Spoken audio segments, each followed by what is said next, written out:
Ok, comenzamos. Buenas tardes entonces a los que no estaban cuando di la primera información. Gracias Iván que está presentando. Vamos a hablar hoy entonces del aparato genital femenino. Okay. Siguiente imagen, por favor.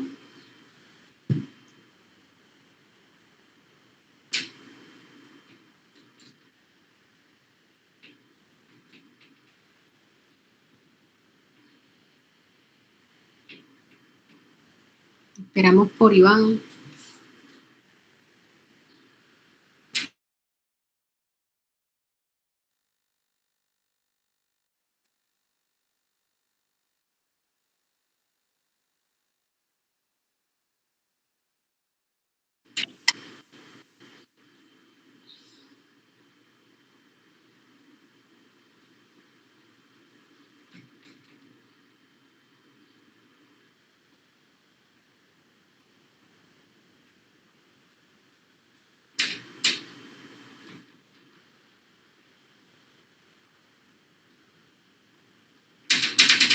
Siguiente. Ok. Hablamos entonces de que el aparato genital femenino va a estar constituido por una serie de órganos que van a ser internos y otros que van a ser externos. Está relacionado, el aparato genital femenino está relacionado con la función reproductora que está relacionada con lo que es las hormonas gonadotrópicas hipoficiarias. Inicia en lo que es la pubertad entre los 9 y los 14 años con la menarquia o primera menstruación y esto marca el inicio de lo que es una serie de eventos que van a ser cíclicos, que son los ciclos menstruales y culmina, esto da inicio a lo que es la fase de reproducción de las mujeres y culmina con la menopausia o climaterio aproximadamente a los 55 años y esto implica involución de estos órganos tanto internos como externos, ¿ok? A través de todos los ciclos vamos a ver que van a existir cambios hormonales, algunos de los órganos van a estar más afectados que otros, pero siempre va a haber una un pequeño toque de lo que es la función hormonal en estas estructuras o en estos órganos. Siguiente imagen.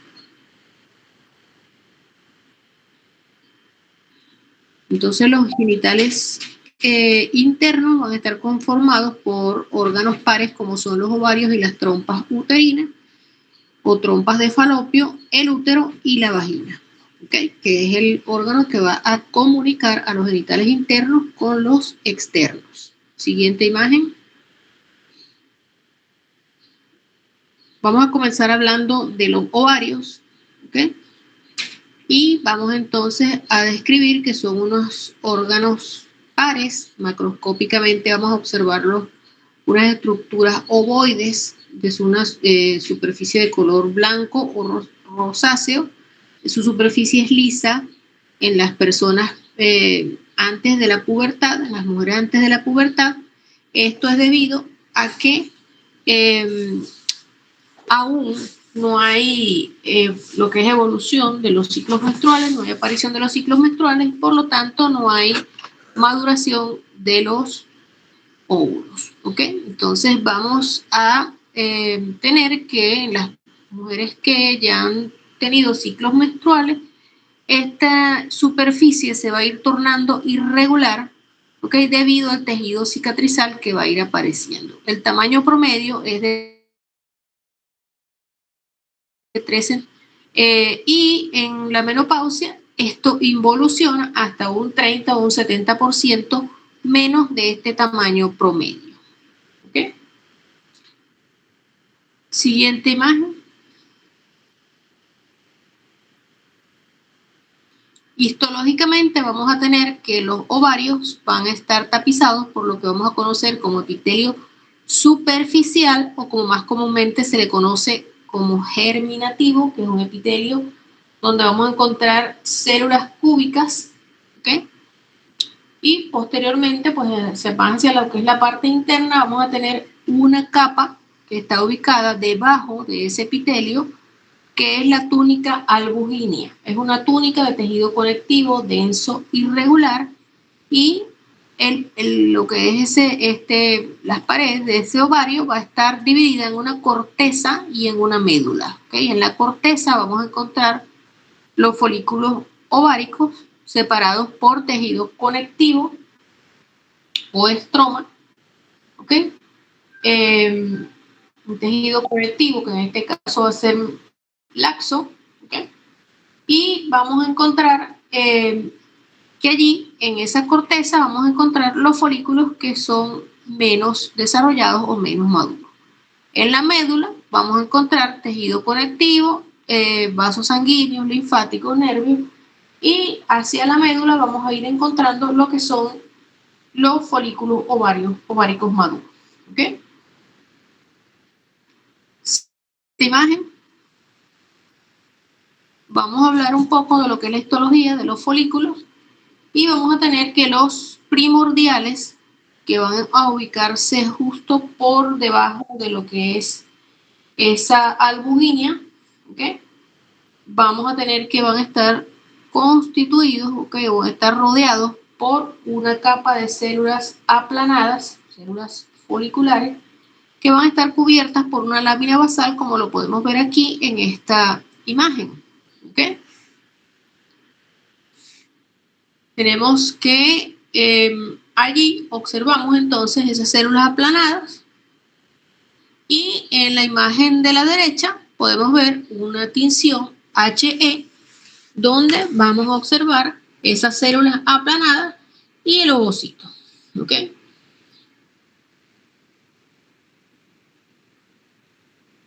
Esos folículos primordiales también, ahí en esos folículos primordiales vamos a observar que lo que es el aparato de Golgi, retículo endoplásmico rugoso, y algunas mitocondrias, ¿okay? Van a estar unidos, ¿okay? O conglomerados, formando lo que llamamos el cuerpo de Balbiani. ¿Okay? También vamos a tener algunas laminillas anulares y vamos a tener vesículas con mitocondrias. ¿Okay?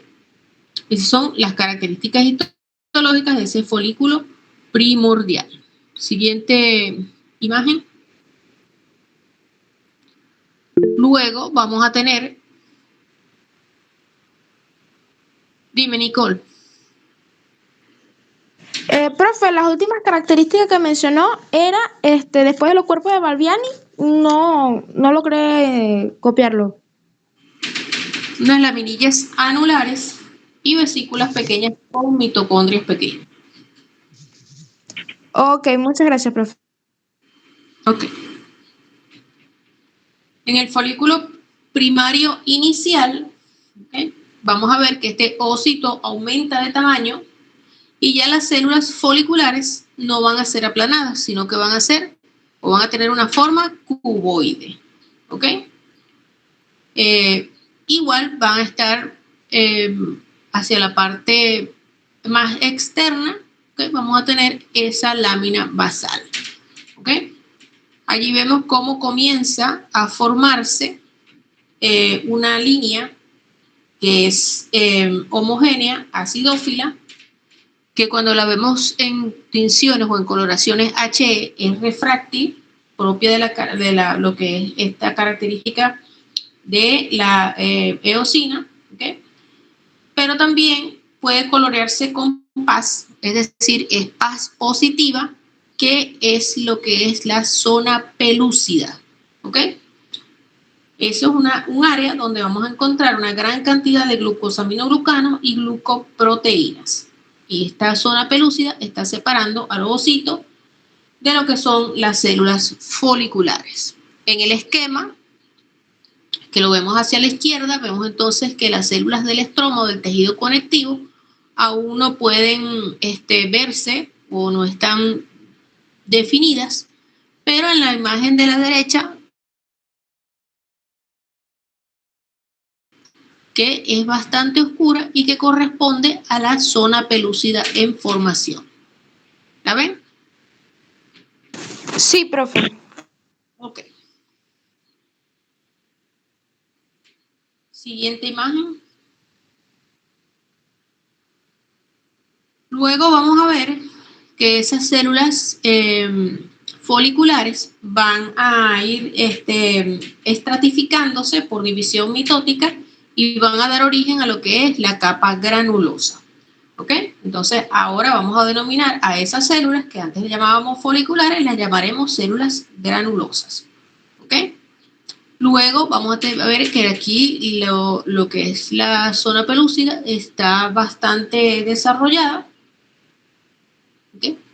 Y se va a formar en las células estromales, van a dar origen o se van a diferenciar para dar origen a lo que es la teca interna y la teca externa. En la teca interna, pues nosotros vamos a encontrar en unas células que son cúbicas, allí donde vamos a encontrar la vascularización. Aquí lo vemos, la vascularización, y en la teca externa pues solamente vamos a encontrar células musculares lisas y colágenas. ¿Okay?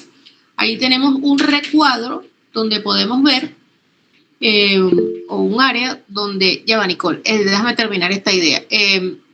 Allí podemos ver en el recuadro que tenemos en el esquema cómo vamos a tener que la zona pelúcida va a estar interdigitándose con las prolongaciones de la capa de células más interna de la granulosa. ¿Okay? Acá en este folículo primario avanzado ya desaparecen son los cuerpos de Balbiani y podemos entonces encontrar que todos esos elementos que lo conformaban van a estar dispersos en el ooplasma.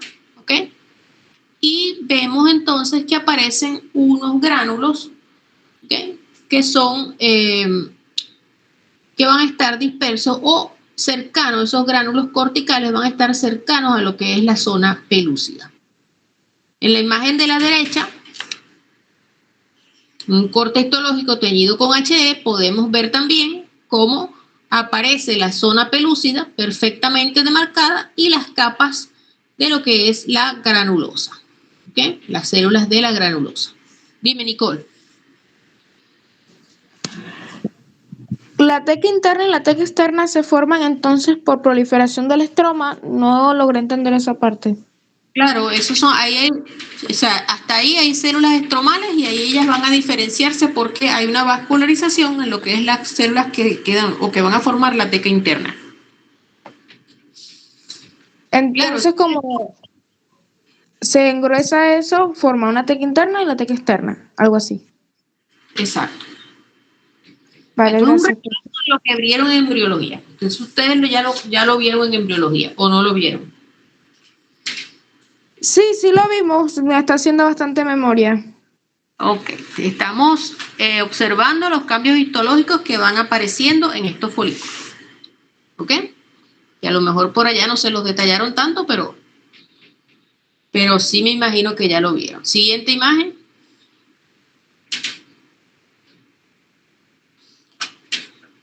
Estas capas de la granulosa continúan proliferando y van a formar hasta 6 a 12 estratos en lo que vamos a conocer como folículos secundarios. Van a aparecer unos espacios entre estas células de la granulosa, ¿verdad? Que van a estar llenos de algo que vamos a llamar líquido folicular, ¿okay? Que es un líquido rico en ácido hialurónico. Luego estos espacios van a confluir para formar el antro. ¿Ok? También acá van a aparecer unas estructuras, ¿ok? Que son unas estructuras de tipo lisosomas que vamos a denominar cuerpos de Karl-Exner.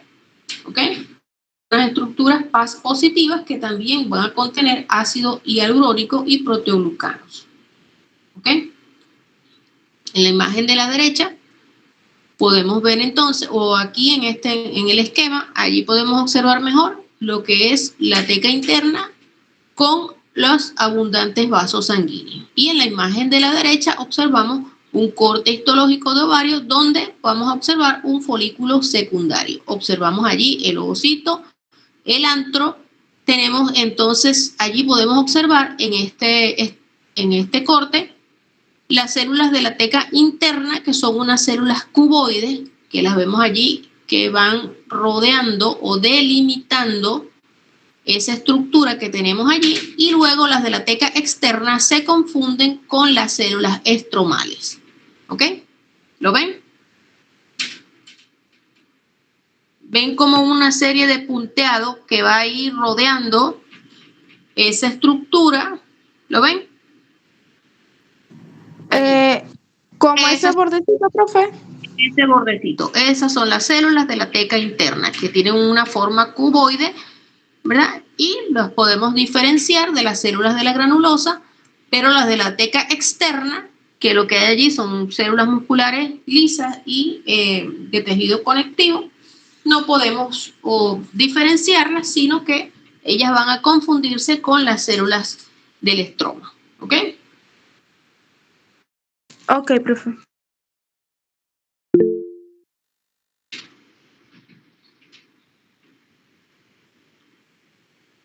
Entonces, dime, Nicole. ¿Tiene alguna función en particular el líquido folicular? Bien, Nicole, estamos hablando de lo que es la parte de histología. Yo no pregunto función. Si hasta ahorita ustedes han visto mis clases, hablamos nada más de lo que es la parte de histología, lo que ustedes van a ver en el microscopio óptico. Nada que ver con función. Aquí no funcionamos. Eso es para fisiología. ¿Ok? Vale, profe. El líquido folicular tiene ácido hialurónico y allí, pues, me imagino que eso, como todo lo que hay allí, es necesario para que esa presión aumente y pueda salir ese ovocito, ¿ok? Pueda ser liberado. Porque cuando eso se libera, o sea, cuando esa presión aumenta es cuando ocurre la liberación. Ya vamos a hablar de eso. Vamos a hablar entonces de lo que es el folículo maduro o de Graf, como lo podemos ver ahí en el esquema. Vamos a ver entonces que ese antro ya aumentó de tamaño, ¿verdad? Se forma el cúmulo oóforo, ¿ok? O disco prolígero, que lo tienen hacia la base, como una especie de pedículo, ¿verdad? Las células de la granulosa disminuyeron en cantidad. Antes habían entre 6 y 12 estratos y ahora tenemos de 2 a 3 estratos y se forma una serie de células que van a formar lo que es la corona radiada cuando se libere ese ovocito maduro. ¿Ok? Entonces acá tenemos un corte histológico donde lo que observamos es el antro, las células de la granulosa escasa y vemos el cúmulo oóforo hacia la parte izquierda de la lámina. ¿Ok? ¿Lo ven?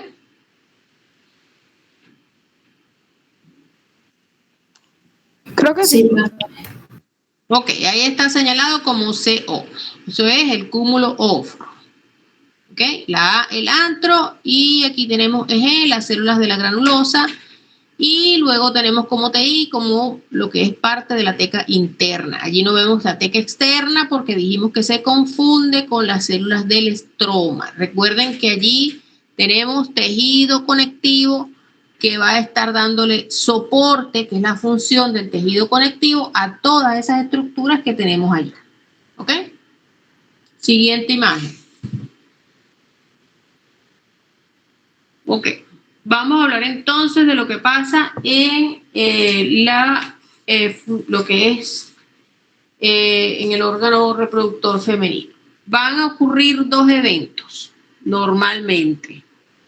Uno que vamos a denominar ovulación, si se fecunda ese ovocito secundario cuando es liberado, o si no se fecunda, ocurre lo que vamos a denominar atresia folicular, ¿verdad?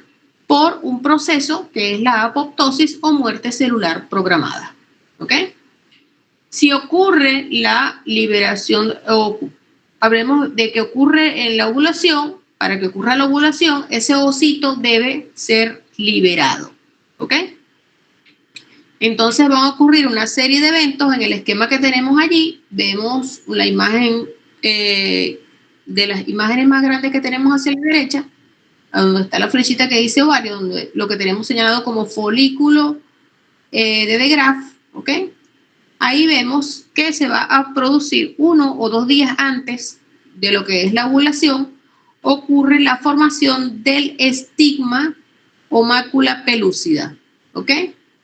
Allí va a ocurrir un cese de lo que es la irrigación sanguínea, ¿verdad? Se va a producir isquemia, ese óvulo, ese folículo de Graf o maduro, va a protruir o va a hacer una protrusión en la pared del ovario, ¿ok?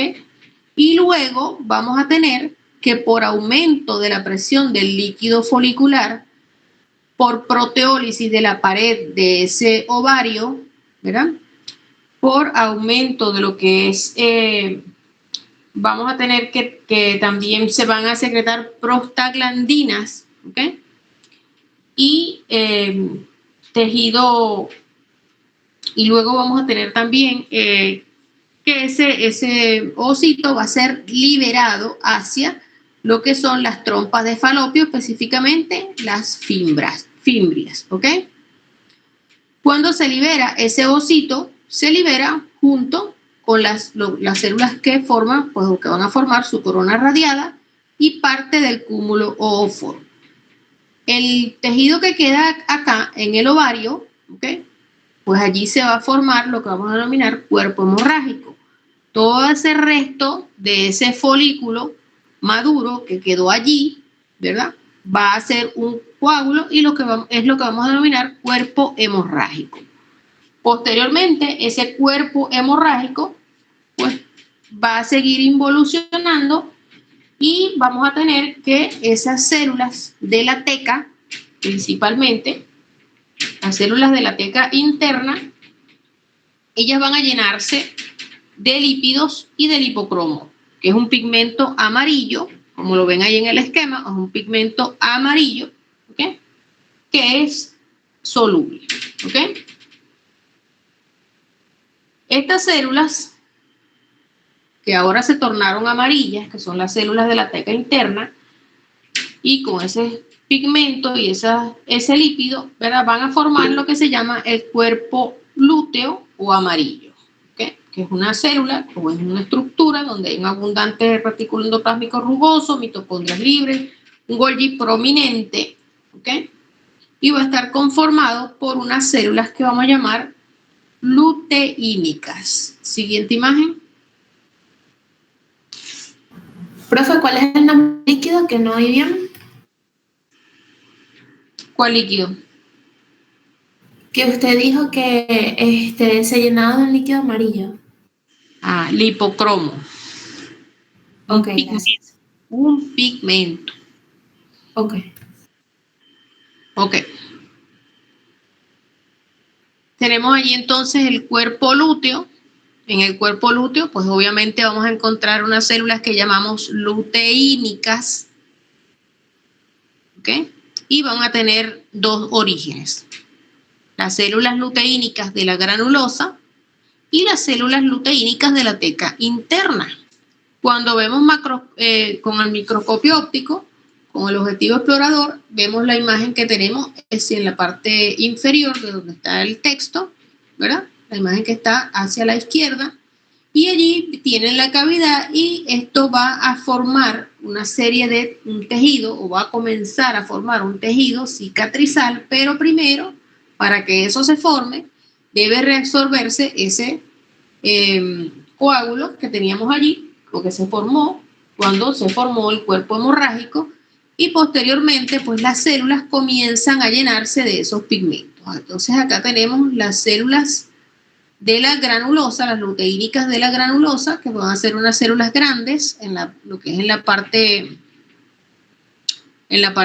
más externa derecha de la lámina, y son las más claras. Allí hay pigmentos de lípidos también, hay inclusiones lipídicas.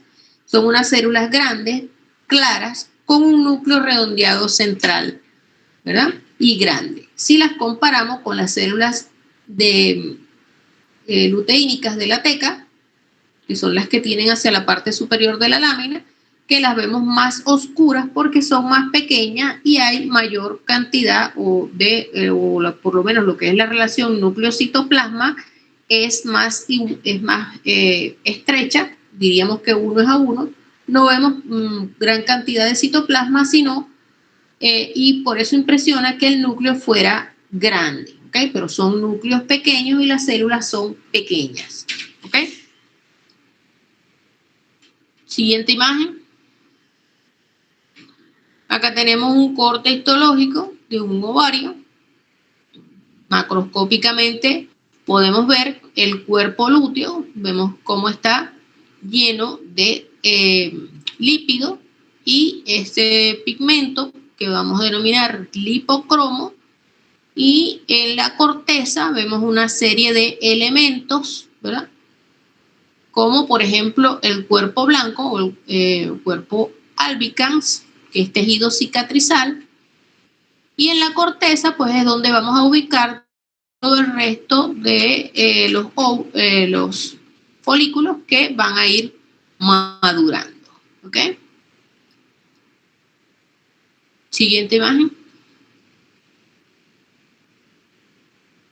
Entonces, el cuerpo blanco o cuerpo albicans se forma por involución y degeneración del cuerpo lúteo, ¿ok? Allí las células sufren autólisis, ¿ok? Y además de eso se acumula un material hialino entre las células que estaban conformando ese cuerpo lúteo, ¿ok? A esto lo vamos a observar macroscópicamente cuando vemos el corte histológico anterior. Si quieres pon la imagen anterior.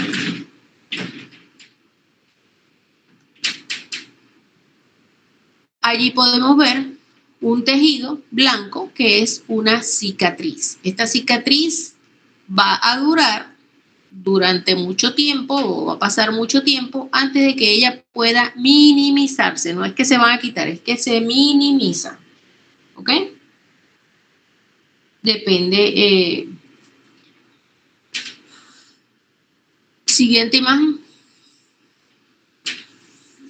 Ok, entonces habíamos hablado que el cuerpo blanco o albicans se forma por autólisis celular, degeneración del cuerpo lúteo, y van entonces a formar el tejido cicatrizal que vimos ahorita.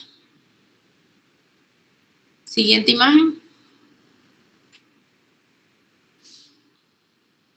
Queremos entonces que llegamos a lo que son las trompas uterinas de Falopio, oviductos o salpins, ¿ok? Macroscópicamente son unas estructuras tubulares de aproximadamente 12 centímetros de longitud. El espesor es variable a lo largo de todas lo que son las trompas. Tienen un aspecto liso y brillante, rosado, de color rosa salmón. Una vez que las vemos, no nos olvidamos de ellas. Aquí tenemos entonces una imagen macroscópica de lo que es el ovario. ¿Okay? Ahí lo vemos señalado. Y tiene un aspecto blanquecino, una superficie irregular. Vemos hacia la derecha de la imagen el útero y hacia la parte izquierda vemos entonces las trompas uterinas y podemos observar con detalle las fimbrias. ¿Okay? Histológicamente hablando, vamos a tener entonces las mismas partes anatómicas que nosotros conocemos. Vamos a tener entonces un infundíbulo, que es la porción más dilatada o más ancha, la más distal de las trompas, y que justamente culmina con lo que son las fimbrias. Siguiente imagen. Luego vamos a tener una porción, la más extensa, ¿ok? Allí vemos entonces que es la ampolla y es donde ocurre la fecundación. Luego tenemos el istmo, que es una porción corta y que está justo antes de entrar al útero, pero no es la última porción de las trompas uterinas. Tenemos entonces otra porción que es la porción intramural, ¿ok? Esa porción intramural, como su nombre lo indica, está dentro de las paredes del útero, específicamente en el fondo uterino. ¿Ok? Siguiente imagen.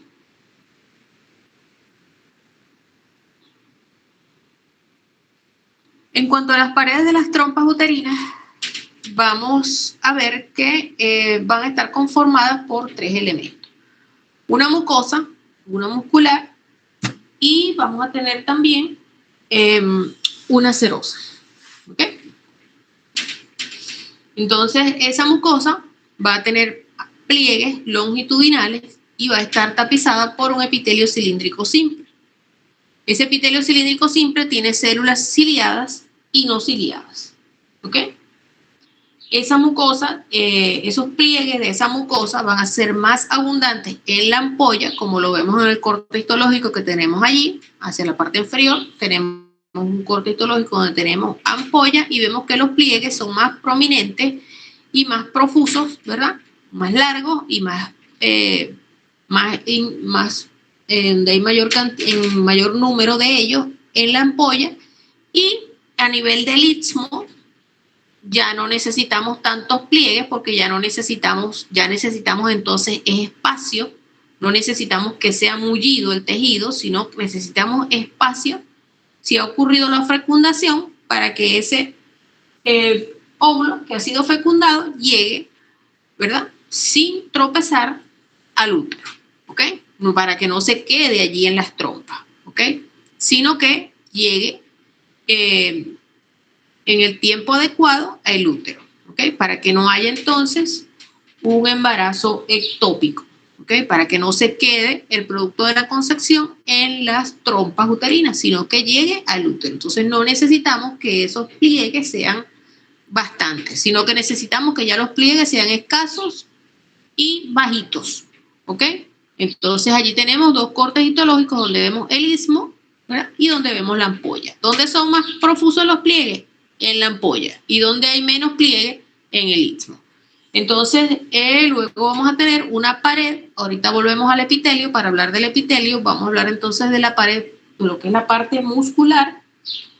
En la parte muscular vamos a tener una capa longitudinal circular, que es la interna, que es la parte más gruesa, y una longitudinal externa más fina, pero no hay límites entre ambas, ¿ok? Más bien, eso forma una especie de conglomerado donde no podemos ver los límites. Y bueno, más externamente vamos a tener una serosa que va a estar conformada por mesotelio y tejido conectivo. Vamos a pasar a la siguiente lámina para poder hablar o ver en detalle lo que es el epitelio. Entonces allí tenemos entonces un corte histológico de las trompas uterinas. Allí vemos entonces cómo son esos pliegues, ¿verdad? Estos pliegues. Y luego hacia la derecha vemos entonces el detalle del epitelio. ¿Okay? Ya habíamos dicho que es un epitelio cilíndrico simple, donde vamos a encontrar células ciliadas, ¿okay? Que las tenemos hacia la parte superior. Allí vemos como hay un sitio marcado por una cabeza de flecha, ¿lo ven? Y lo que hay hacia la parte superior son células ciliadas. Y lo que hay hacia la parte inferior son células no ciliadas o secretoras. ¿Okay?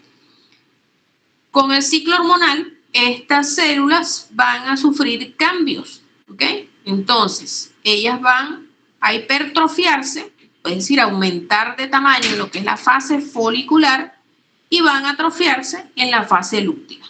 ¿Okay?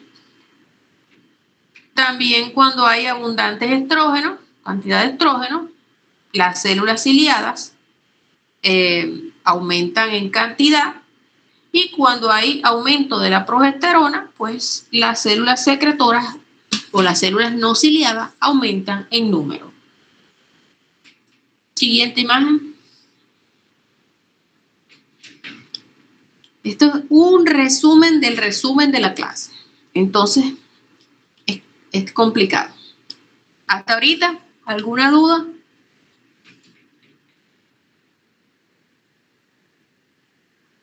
Ok. Vamos a hablar entonces del útero. El útero macroscópicamente es un órgano de forma piriforme donde vamos a encontrar un cuerpo y la parte más ancha es el fondo, y un cuello que es la parte más estrecha. ¿Okay? Hay cambios histológicos importantes en lo que es el fondo, el cuerpo y el cuello. Ya los vamos a ver. Nos faltó el epitelio de las trompas uterinas. Vamos a hablar entonces, allí tenemos las células ciliadas. ¿Okay? Células ciliadas.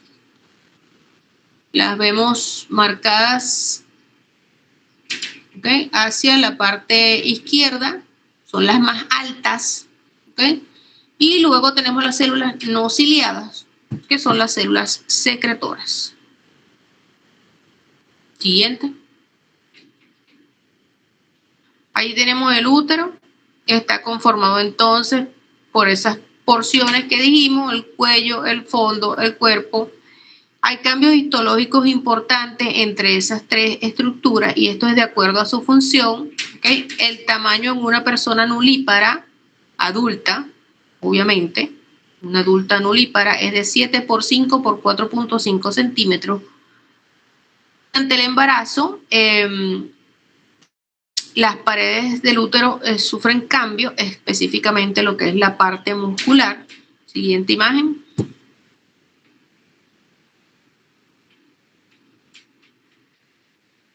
Entonces vemos allí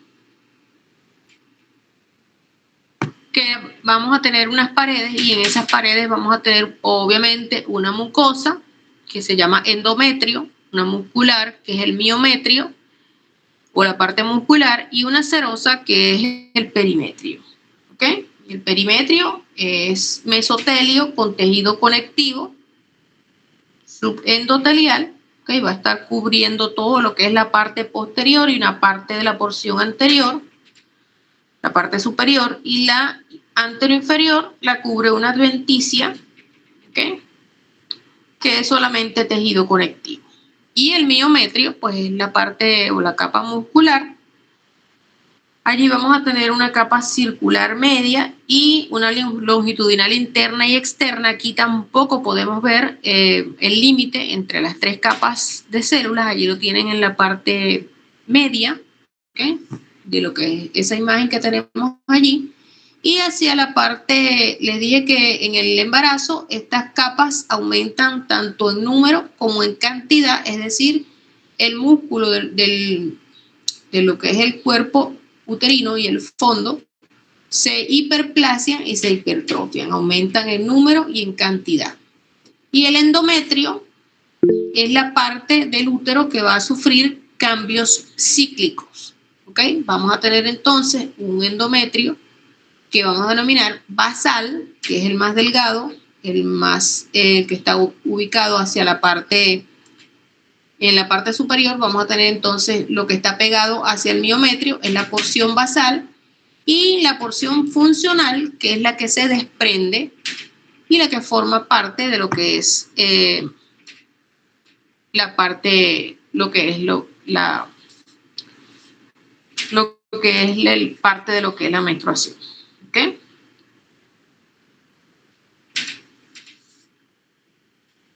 ¿Alguien por ahí levantó la mano? ¿Alguna duda?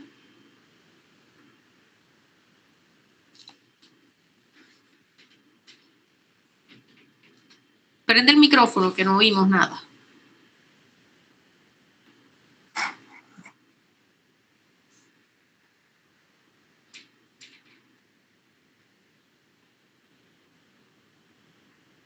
Ah, ok. Pensé que querían preguntar algo.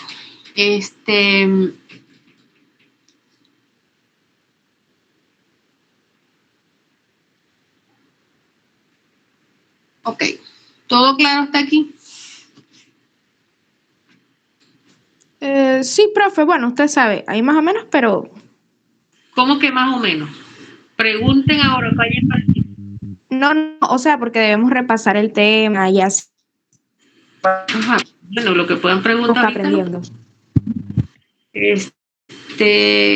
Siguiente imagen, pues. Entonces, tenemos que hay diferencias histológicas entre lo que es la capa basal y la funcional del endometrio.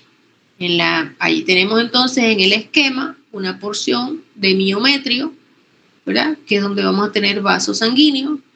Y luego vamos a tener el endometrio, su porción basal, que va a contener a la porción basal de esas glándulas. ¿Okay? Recordemos que en el útero vamos a encontrar unas glándulas tubulares simples, ¿ok?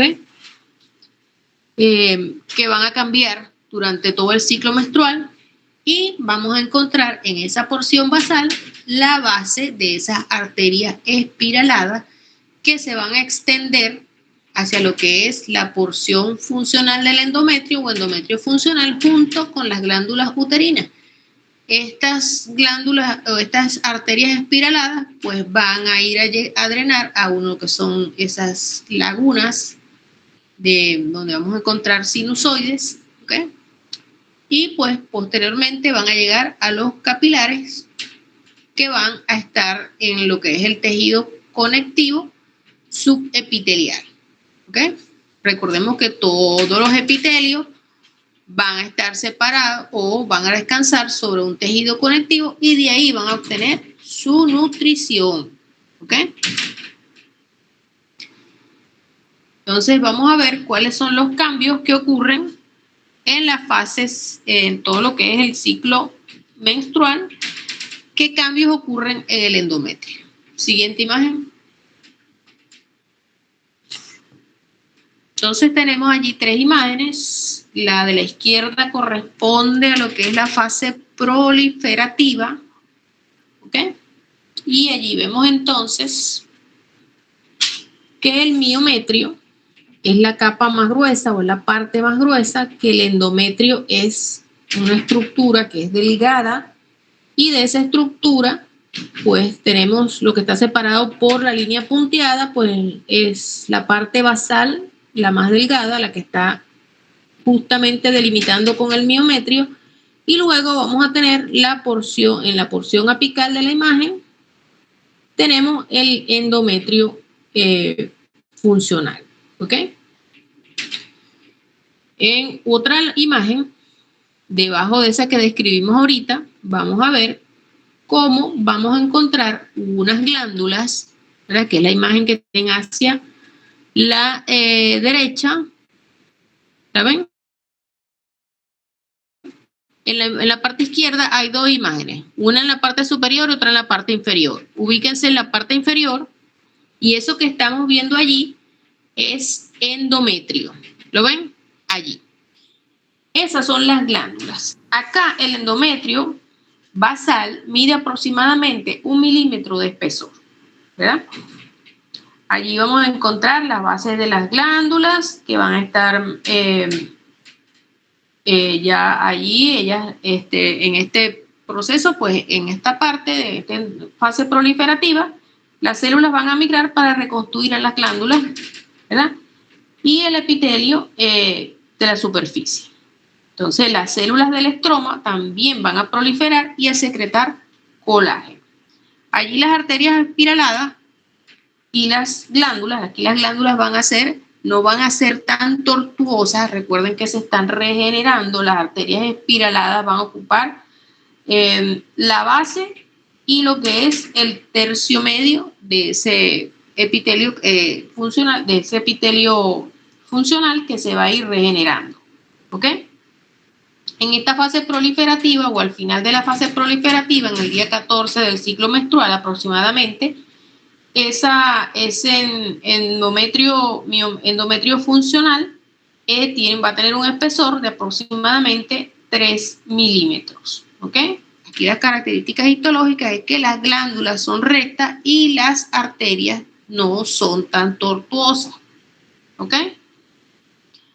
En la imagen del siguiente, en la imagen central, allí vamos a tener ya la fase secretora. 1 o 2 días después de la ovulación, allí vemos cómo cambia, ¿verdad? Cómo ya ese endometrio endometrio funcional va a tener de 5 a 6 milímetros de espesor, ¿verdad?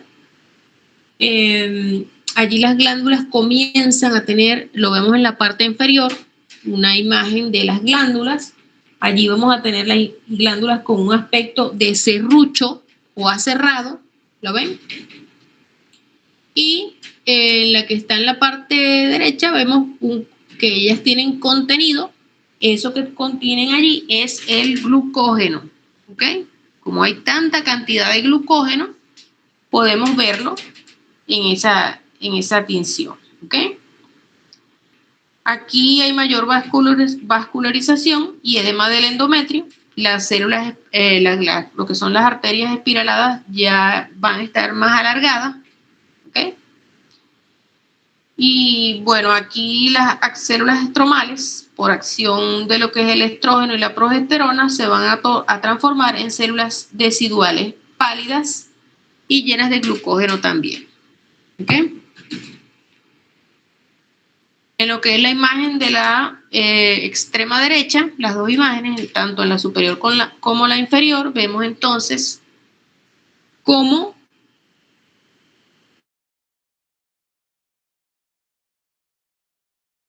si lo comparamos con la imagen de lo que es la fase secretora, ¿ok? Y allí tenemos entonces que ese endometrio, el que está en la parte superior, que está dividido en dos por la línea punteada, allí va a ocurrir una isquemia, ¿ok? Allí va a ocurrir isquemia porque las arterias espiraladas van a contraerse y posteriormente van a ocluirse. Entonces ellas van a ir haciendo una contracción y relajación. Cuando se relajan, permiten el paso de la sangre, ¿ok? Allí se va a crear una isquemia en ese estrato funcional. Las glándulas ya no van a estar llenas de glucógeno, ya no van a estar secretando nada, ¿ok? Y el endometrio va a ir reduciéndose de espesor y va a ir cayéndose, ¿ok? Allí lo podemos ver en esa imagen. Vemos entonces como ya no hay glándulas como en el de la imagen del centro. Las glándulas ya están pequeñas, ¿ok? Están, ya no tienen secreción en su interior. Y esta parte, lo que está sobre la línea punteada, es lo que va a hacer o va a caerse o a esfacelarse. Ese es el endometrio funcional. El resto queda para volver a reiniciar este proceso. Allí vemos entonces en la imagen de inferior cómo vamos a tener, ¿verdad?, el sangrado que se va hacia lo que es la parte basal, hacia el estroma, y se infiltra, ¿ok? Ahí lo vemos, ¿ok?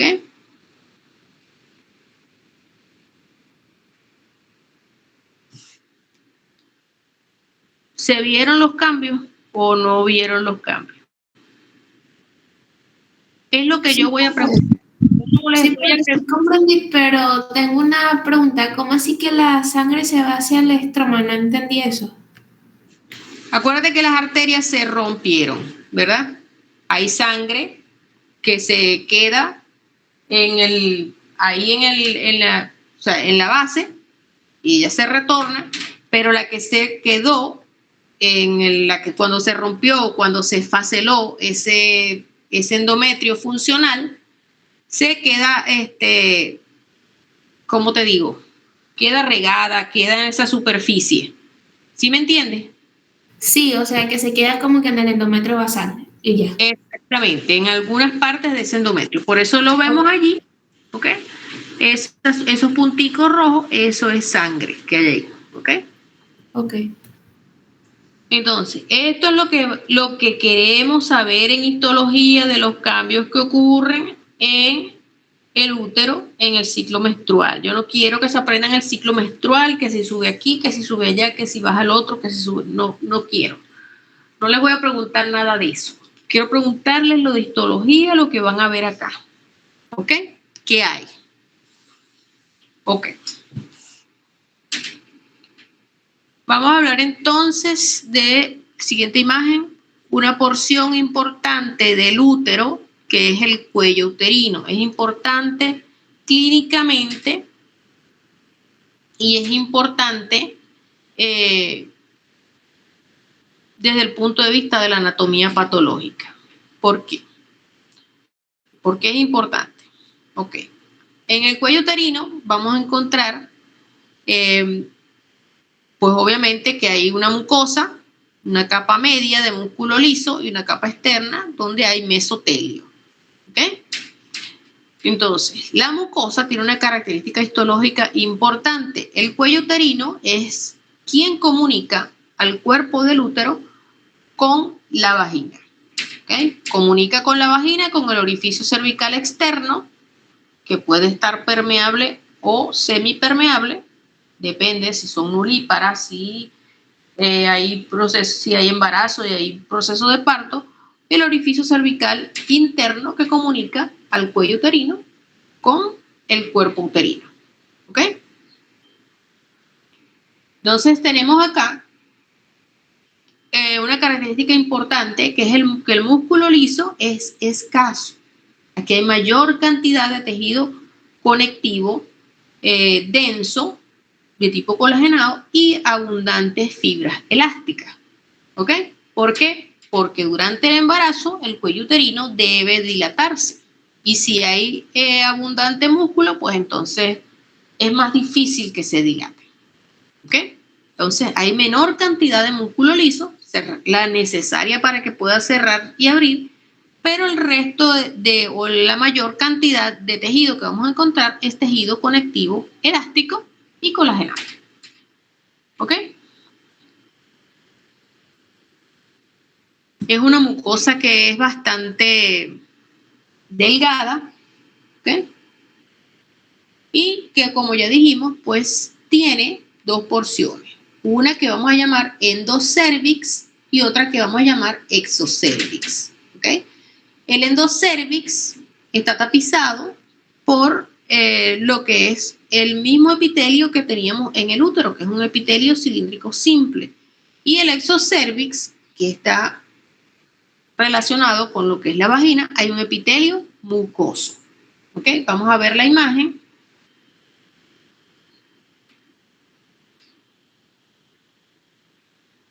Aquí tenemos entonces la imagen y vemos esta estructura.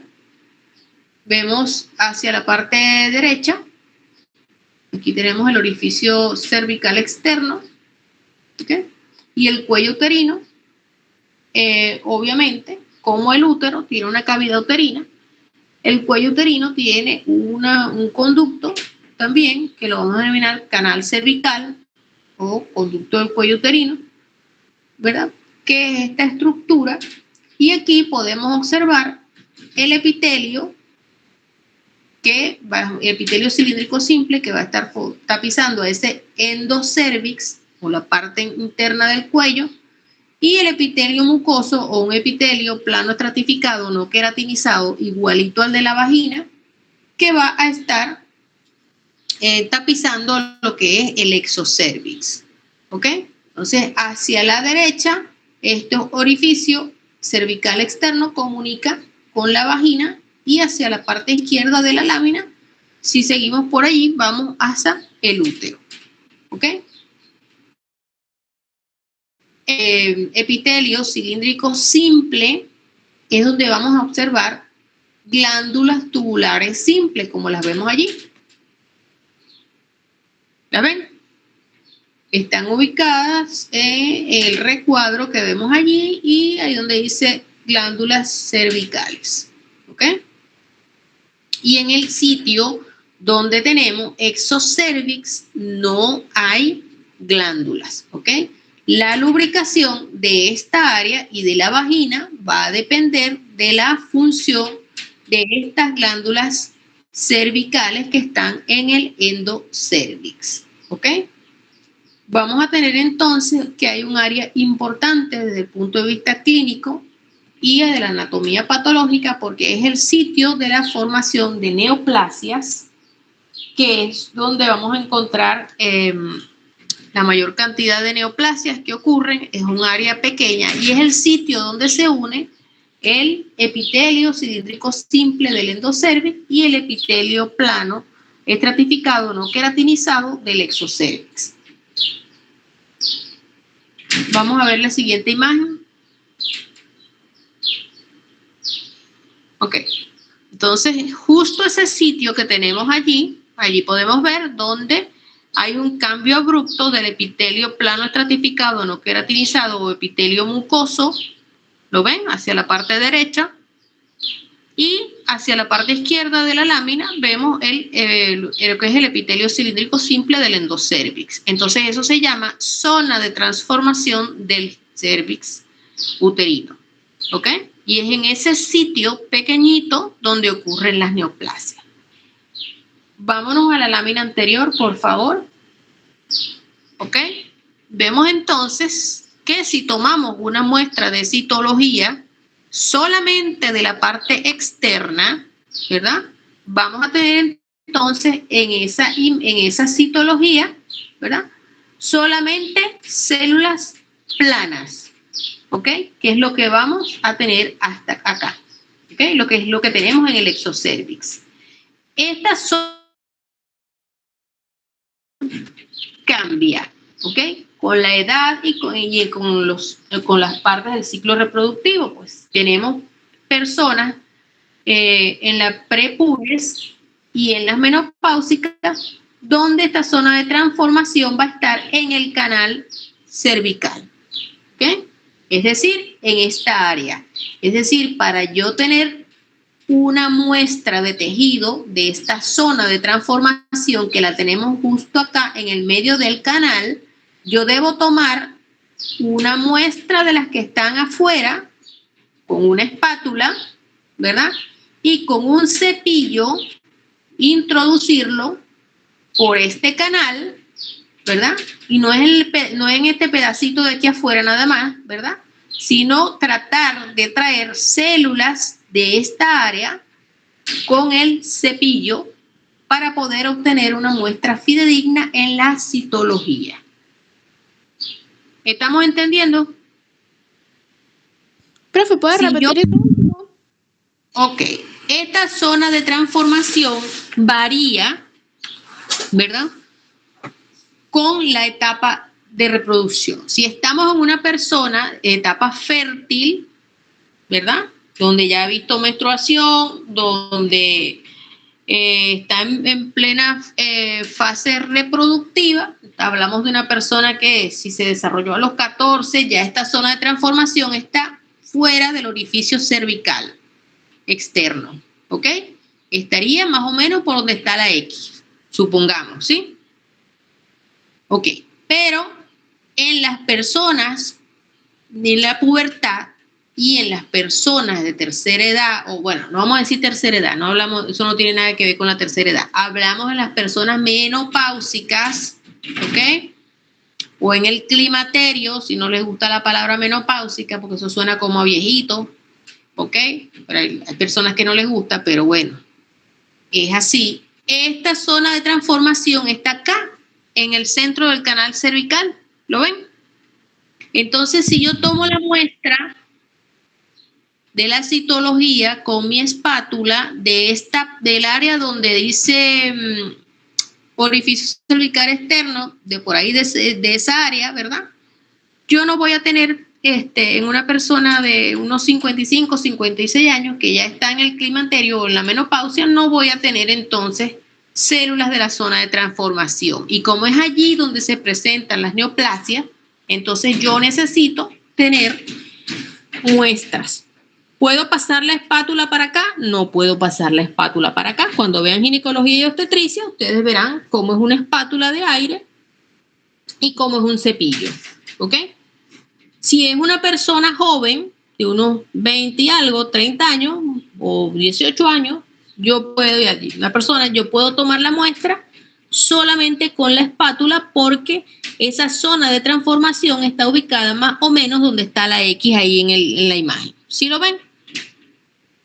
Pero si es una persona menopáusica, la zona de transformación está aquí adentro.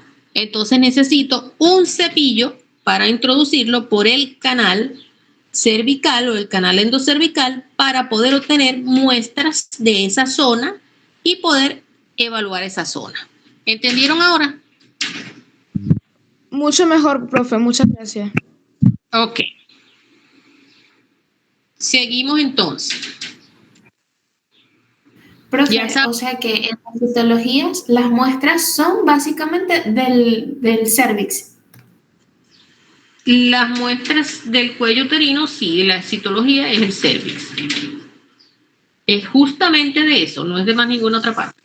Nada voy a buscar yo por las paredes como no sé, si a menos que haya una lesión y tú quieres, tomas una muestra de la biopsia, ya eso aparte. Pero la citología es del cuello uterino. Y tú tienes que apartar tanto el endocervix como el exocervix. Aunque hay gente que dice que del endocervix, aunque esté en la edad fértil y en la zona de transformación esté fuera, hay que traer células del canal cervical porque no se sabe. Entonces, para ir seguro, meta su cepillo y traiga células la mayor cantidad que pueda de todas partes. No hay necesidad, hay quien vacía las del endocervix en un lado y las del exocervix en otro lado. El patólogo sabe cuáles son de cuáles. Pero bueno, ya eso es cuestión de que la gente ya se acostumbró a hacer eso así. Ya cuando vayan a ginecología y obstetricia en el semestre 7, pues ya ustedes, 7, 8, ya empiezan a tomar muestras y hacer todo eso. Entonces ya saben por qué tienen que tomar las muestras tanto del endocervix como del exocervix. ¿Sí? Vamos a hablar entonces de la vagina. ¿Okay? Es un órgano fibromuscular que va a comunicar los genitales externos con los internos. Aproximadamente mide entre 8 y 9 centímetros, ¿verdad? Y tiene también una capa mucosa, una muscular y una adventicia. ¿Ok? Siguiente imagen. Allí tenemos entonces la imagen histológica de lo que es la vagina y como yo les decía, pues usted tiene que saber la diferencia entre el esófago y la vagina. ¿Sí? Entonces, acá en la vagina, lo primero que nos debe llamar la atención es que no hay glándulas de ninguna especie. ¿Ok? La lubricación de la vagina, en la parte viene de lo que son las células endocervicales. ¿Ok? Allí vamos a tener una mucosa con abundantes pliegues transversales y pues tapizada por un epitelio plano estratificado no queratinizado o un epitelio mucoso. En esa lámina propia o en ese tejido conectivo laxo vamos a encontrar que está debajo de ese epitelio, que es parte de esa mucosa, ¿okay? Y es bastante gruesa. Vamos a encontrar que podemos encontrar vasos sanguíneos, vamos a encontrar bastantes células inflamatorias que pueden estar ubicadas allí y bastantes, estos vasos sanguíneos generalmente son de tipo sinusoide y hacen que esta área sea bastante irrigada. ¿Ok? En la capa muscular tenemos dos capas, una capa circular interna, una longitudinal externa, la más gruesa. ¿Ok? Allí vamos a tener músculo liso, ¿okay? Pero también podemos encontrar en la capa más externa o cerca de lo que es el introito vaginal, músculo estriado esquelético que pertenece al músculo bulbo esponjoso. ¿Okay? Y en la adventicia, pues tenemos tejido conectivo denso, que está cerca del músculo liso, y laxo, que está mezclado con la adventicia de estructuras vecinas. ¿Okay? También vamos a encontrar algunas fibras elásticas, vasos sanguíneos. ¿Okay? En esta imagen solamente vemos la mucosa, que es la capa más gruesa, y un pedacito hacia la parte inferior de lo que es la capa muscular. Vamos a hablar entonces de los genitales externos y posteriormente de lo que es la mama o la glándula mamaria para poder culminar esta actividad. ¿Ok? Siguiente imagen. Entonces allí tenemos los genitales externos que están conformados por lo que vamos a denominar la vulva, ¿ok? Y allí, se denomina vulva, y allí vamos a estar, o vamos a obtener lo que es el monte de Venus, que es esta parte anterior, donde vamos a encontrar una gran cantidad de folículos pilosos, glándulas sudoríparas y glándulas sebáceas escasas. Luego vamos a tener los labios mayores, los labios menores, el clítoris y las glándulas vesiculares. Siguiente imagen. Histológicamente en la vulva vamos a encontrar los labios mayores, son unos repliegues cutáneos o repliegues de piel, que en estos repliegues de piel vamos a encontrar músculo que es análogo a lo que es el músculo dartos del escroto, que allí vamos a encontrar folículos pilosos escasos y también vamos a encontrar glándulas sebáceas y sudoríparas apocrinas. Siguiente. En los labios menores, a diferencia de los anteriores, también son pliegues de piel, pero allí no vamos a encontrar folículo piloso, ahí no vamos a encontrar vello púbico. Vamos a encontrar que está tapizado por un epitelio mucoso, está muy vascularizado, por lo tanto es muy susceptible de que ocurran traumatismos y vamos a encontrar glándulas sebáceas escasas. El clítoris es una estructura eréctil, es el análogo del pene, está formado por dos cuerpos cavernosos, que los denominamos cuerpos cavernosos del clítoris, y una región que los une, que lo vamos a denominar el glande del clítoris, que está tapizada, que es la parte más externa. Cuando hacemos el examen ginecológico es la parte que podemos observar y está cubierto por una piel fina donde hay abundantes terminaciones nerviosas. Siguiente imagen.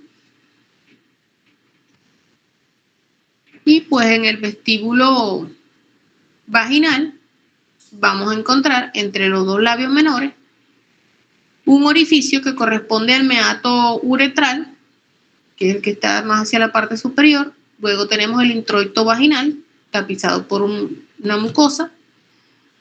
Ese repliegue mucoso que lo tapiza es lo que se conoce como himen y puede llegar a protruirse hacia lo que es la parte más externa de la vagina.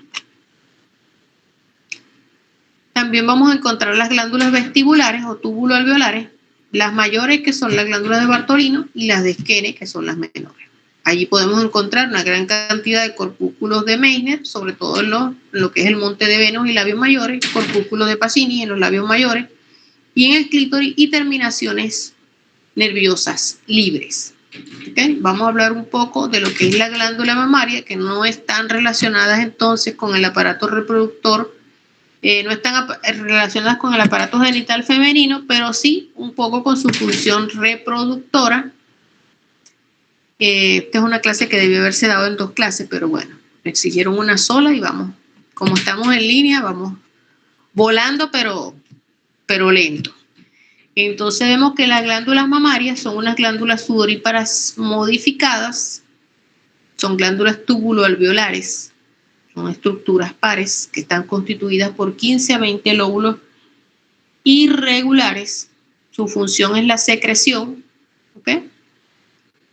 Están cubiertas por una piel fina donde vamos a encontrar abundantes terminaciones nerviosas, y en la porción central está ubicado de esa piel que las recubre, está ubicado el complejo areola-pezón, que es una piel retráctil, generalmente es mucho más oscura que la piel que las cubre.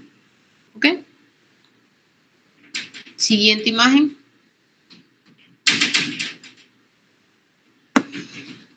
En este corte que tenemos acá, en este esquema, vemos cómo entonces en la glándula mamaria vamos a encontrar tejido adiposo y tejido glandular. Generalmente las mamas están constituidas por estos dos tejidos, tejido adiposo y tejido glandular. depende ahí del tipo de mama. Vamos a encontrar algunas donde hay mayor cantidad de tejido glandular y otras donde hay mayor cantidad de tejido adiposo. Las mamas pueden considerarse estructuras activas y otras y estructuras inactivas. Cuando hablamos de mamas activas, mamas que están cumpliendo su función, que es producir leche. ¿Ok? Vamos a hablar entonces de lo que son las unidades lobulillares del conducto terminal, o un poco como el gobierno, las ULCT. Aquí todo es en las instituciones gubernamentales, todos son siglas, pues aquí no estamos exentos de las siglas, que no me gustan mucho, pero bueno, porque ULCT puede ser cualquier cosa, pero unidades lobulillares del conducto terminal, no. Entonces nos quedamos con unidades lobulillares del conducto terminal. Están conformadas por lobulillos, ¿okay? Esos lobulillos, que son conglomerados de acinos, ¿verdad? Van a tener sus propios conductos. Esos conductos se van a ir ensanchando y van a formar los conductos galactóforos. ¿Ok?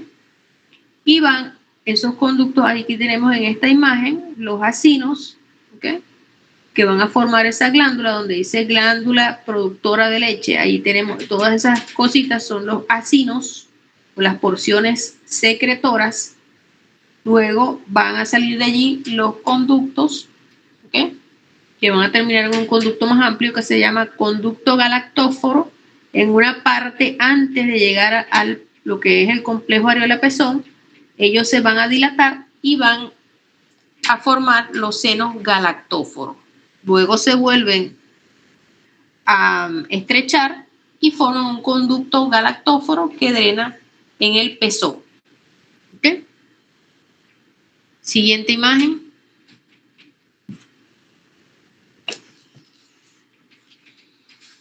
Allí tenemos un corte histológico donde vemos una parte de lo que es el pezón hacia la parte izquierda, donde podemos ver los conductos galactóforos que están tapizados por un epitelio cúbico. ¿Ok? Y hacia la derecha, pues, vemos entonces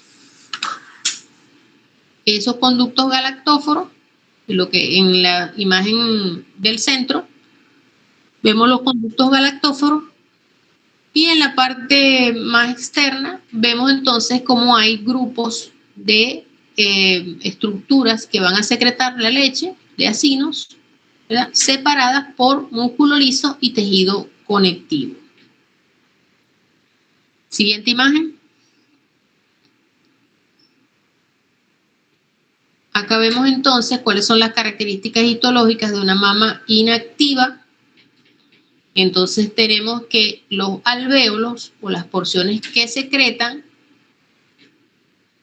¿verdad? Están hacia la parte superior, los acinos son pequeños, están divididos, separados en lobulillos, o en lóbulos y lobulillos, ¿verdad? La mama va a estar separada en lóbulos y lobulillos y vamos a tener grupos de acinos y conductos, ¿verdad?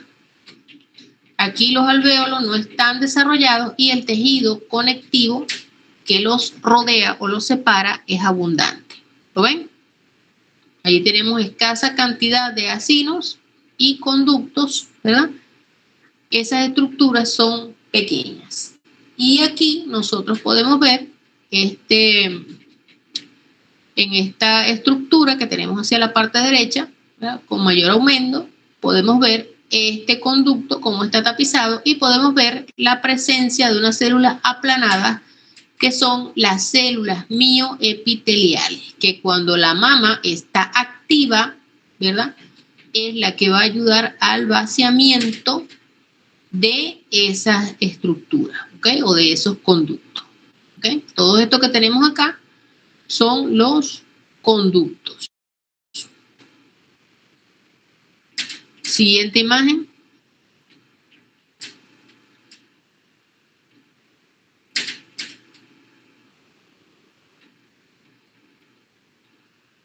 tenemos acá entonces, a diferencia del anterior, una mama secretora. Si comparamos esta imagen con la anterior, ¿verdad? Vemos entonces que en la anterior había abundante tejido conectivo, ¿verdad? Y ahora hay abundante tejido de esos alvéolos o de esas porciones secretoras, ¿ok? Y allí vemos cómo ellas van a drenar en este conducto, ¿verdad? Que está en la parte inferior de la lámina, ¿ok? Y vemos cómo esas células aumentaron de tamaño y las células miboepiteliales también aumentaron en número y en tamaño, ¿ok? En la mama activa.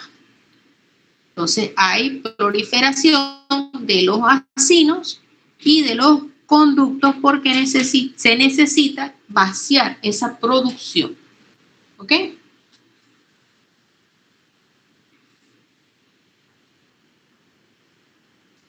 ¿Alguna pregunta? Ok, vámonos ahora con la última lámina, que es el plus de la clase, ¿ok? Pues está relacionada con lo que vimos ahorita de la toma de la muestra de citología. Es lo más importante que pueden llevarse de histología, lo que es la parte de aparato reproductor femenino. Eso que tenemos allí es lo que vemos cuando se toma una muestra para una citología y se colorea con una tinción específica que llamamos tinción PAP o de Papá Nicolau. ¿Ok?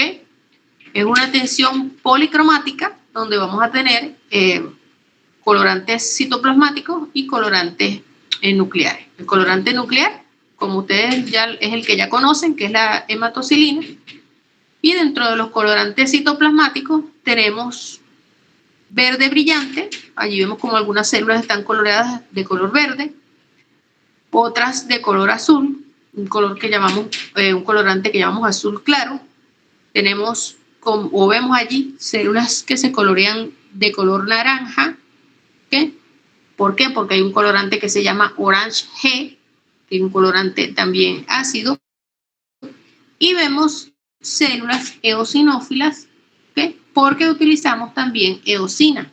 Entonces vamos a ver una gran cantidad de células aplanadas y vemos todo este tipo de células. Son generalmente células con un núcleo único central. ¿Okay? Actualmente utilizamos o se utiliza un colorante que ya viene preparado, no hay necesidad de mezclar todos esos colorantes y se llama PAP-MART. Entonces la coloración es bastante similar a cuando hacemos la coloración o tinción de Papá Nicolau, que actualmente casi no se utiliza, ¿okay? Se utiliza con fines didácticos, pero es más económico para un laboratorio comprar el PAP-MART, que incluye varios de estos colorantes y ya viene en la proporción adecuada. Esto disminuye los errores en cuanto a lo que es la coloración y abarata los costos, bueno, o sea, es más económico los costos de una citología, colorearla con PAP-MART que con Papá Nicolau. ¿Okay? Entonces, eso es lo que vemos o lo que se ve en una citología cuando es vista al microscopio óptico. ¿Okay? ¿Alguna pregunta? Gracias por su atención y estamos llegando a marzo. Marzo es el mes donde se celebra la utilización de este examen para diagnosticar patologías, gracias al doctor Papá Nicolau, que lo comenzó a utilizar. Y bueno, antes Papá Nicolau tenía que pagarle a las enfermeras y a todo el personal de salud para poder hacer las citologías, para que se hicieran las citologías, les pagaba $1, porque nadie confiaba en este método diagnóstico, ¿ok? Entonces, hasta que se popularizó y se instituyó como un método bastante seguro y efectivo para el diagnóstico de patologías. Entonces, hay que hacerse la citología. ¿Alguna pregunta?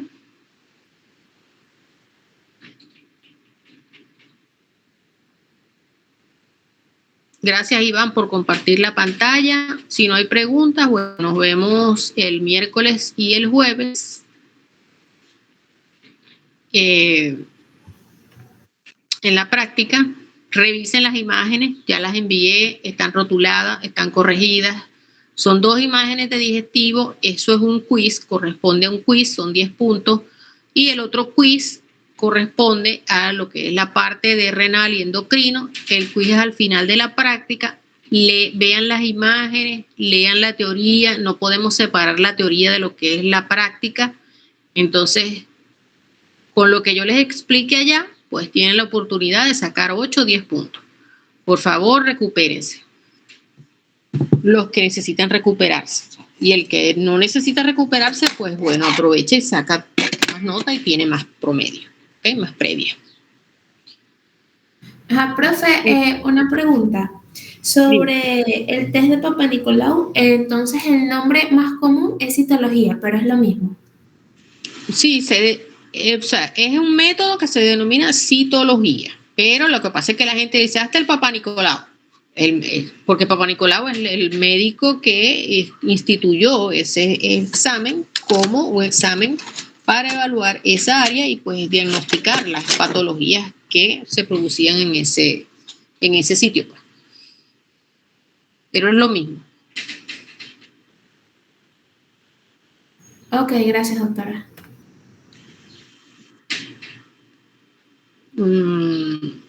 ¿Alguna otra pregunta?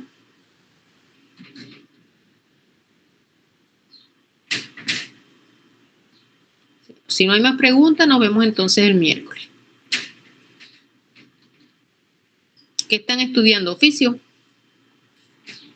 ¿O no? Sí. Bueno, no hablo por mí. Ah, ok. Bueno. Que salgan bien en fisio también, pues.